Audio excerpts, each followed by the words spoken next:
Assalamualaikum warahmatullahi wabarakatuh, teman-teman. Eh, Kembali lagi dengan saya Agus Setiawan.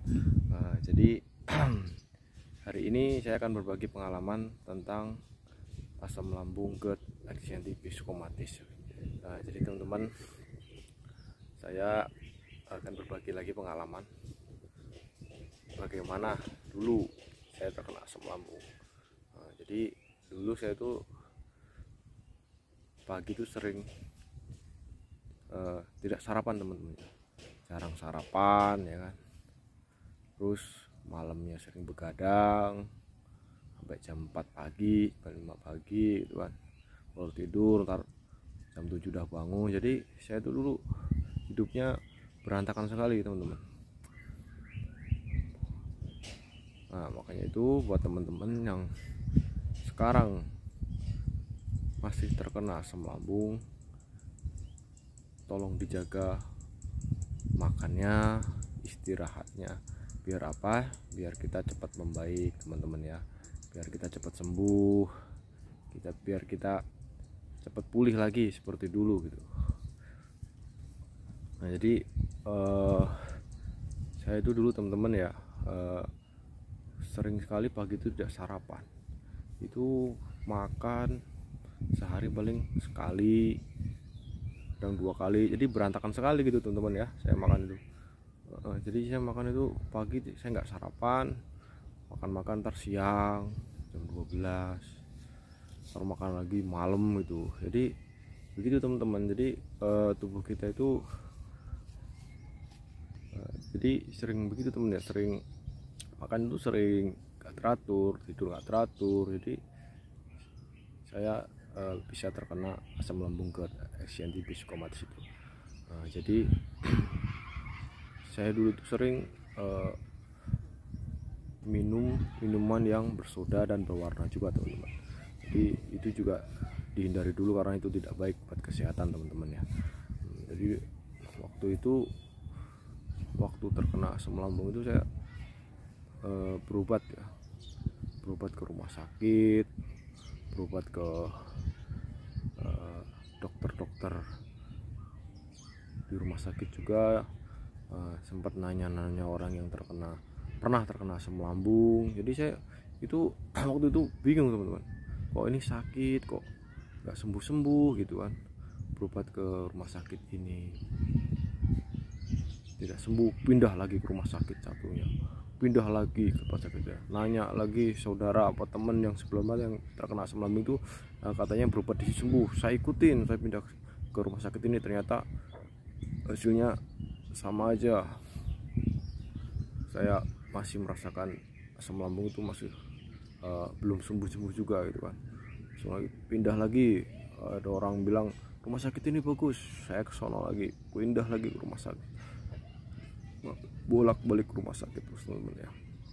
Jadi bagi teman-teman yang sedang mengalami asam lambung, itu jangan ya gimana ya, saya dulu aja ya sering begitu ya, teman-teman, sering jadi kita tuh berpikirnya tuh selalu negatif aja gitu. Kalau kita berobat ke rumah sakit ini nggak sembuh nih, wah rumah sakit ini nih begini gitu kan, pindah lagi gitu. Jadi kita sebenarnya asam lambung GERD ini sebenarnya sangat mudah itu, teman-teman, pengobatinya. Waktu itu saya sembuhnya itu malah alhamdulillah tanpa obat, karena saya menjalankan 3P, teman-teman ya. Saya jaga pola makannya, pola hidupnya, sama pola pikirnya, teman-teman. Nah, yang pertama itu pola makan.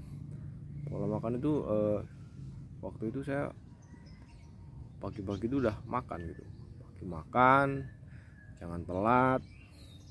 Karena apa, teman-teman? Karena makan itu sumber energi ya. Kalau kita nggak makan kan kita pasti lemes ya, teman-teman ya. Makanya bagi teman-teman yang terkena asam lambung itu sering-seringlah makan gitu. Kerasa lapar makan, kerasa lapar makan aja gitu. Saya dulu juga gitu, nyampe sehari itu bisa makan 5 kali sampai 6 kali sehari itu. Karena bentar-bentar saya makan gitu. Nah, makanya bagi teman-teman yang belum terkena asam lambung, GERD ini, tolonglah jangan makannya yang teratur, jangan sembarangan, makan yang teratur biar jangan sampai terkena asam lambung GERD, karena sakitnya tuh luar biasa teman-teman. Sakit orang rasanya tuh kalau lagi kambuh itu, wah, di leher bawah belakang sini rasanya udah kayak pegel-pegel semua, kaki lemes, badan keringet dingin, linu-linu, udah wah semuanya, perut panas, dada sesek, jantung kayak ditusuk jarum nyampe belakang gitu. Jadi buat teman-teman, tolonglah jaga makannya dulu gitu. Terus hindari makanan yang berlemak teman-teman ya, berlemak. Terus makanan yang instan itu, terus sama makanan yang mengandung santan, pedas, itu bahaya sekali teman-teman ya. Kalau kita sedang mengalami gangguan asam lambung GERD itu, kalau kita sampai makan pedas itu bahaya teman-teman ya, bisa menambah sakitnya, tambah parah nih teman-teman ya. Jadi kita hindari dulu lah makan makanan itu, kita makan makanan yang sehat dulu, yang aman buat lambung. Jadi buat teman-teman, kalau saya dulu gini teman-teman, saya dulu waktu terkena asam lambung itu belum ngerti gitu, jadi makan makanan apa yang dimakan tuh belum ngerti. Jadi saya tuh kayak dibilang tuh percuma gitu, berobat kemana-mana, ke rumah sakit ya kan, ganti-ganti obat, ganti-ganti dokter, tapi makannya nggak dijaga gitu teman.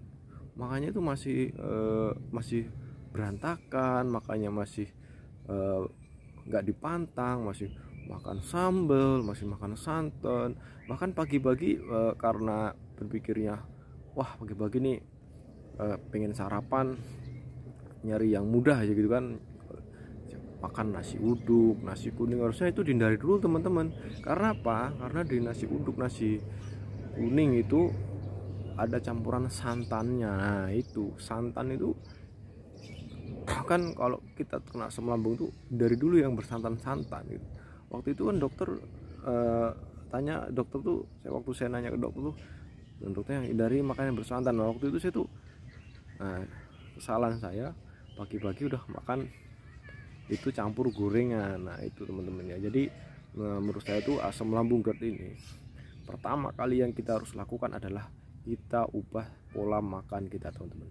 Kita ubah pola makan kita perbaiki makan kita, jangan makan makanan yang pedas, berlemak, berwarna, minum-minum yang berwarna ya teman-teman ya. Biar apa? Biar kita cepat pemulihan asam lambung ini sampai sembuh teman-teman. Jadi bagi teman-teman yang sedang mengalami asam lambung GERD, pesan saya pertama adalah jaga pola makan dan jaga makanannya teman-teman ya. Jadi nanti saya di video-video selanjutnya akan menceritakan gitu pengalaman apa aja sih sensasi-sensasi yang saya rasakan waktu terkena asam lambung itu, dari ujung kepala sampai kaki. Makanya yang bilang asam lambung itu 1001 sensasi itu benar teman-teman. Buah itu semua rasanya nggak enak rasanya. Tapi kalau kita ceritakan kepada orang lain yang belum pernah terkena asam lambung GERD itu, mereka nggak percaya teman-teman. Mereka bilang ini mah nggak apa-apa, sebenarnya ini mah nggak sakit gitu kan. Kelihatannya itu kok kelihatannya bapak ini kelihatannya sehat-sehat saja gitu kan. Padahal yang kita rasakan di dalam itu luar biasa sakitnya. Nah, makanya bagi teman-teman, kalau terkena asam lambung GERD eksienti psikomatis, jangan nanya-nanya ke orang yang belum pernah terkena asam lambung. Nanti teman-teman bisa sakit hati sendiri gitu. Itu yang saya alami.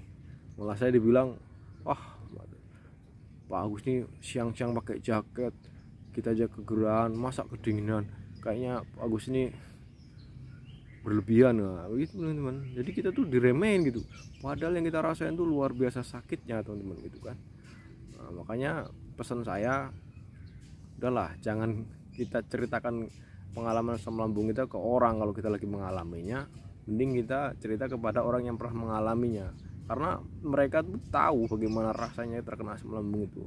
Kalau kita ceritakan kepada orang yang belum pernah terkena asam lambung, kita pasti dibilangin bohong gitu. Nah, oke teman, makanya gitu teman ya. Pesan saya, jaga makannya aja gitu. Pertama kita jaga makan, jaga makanannya, jaga pola makannya.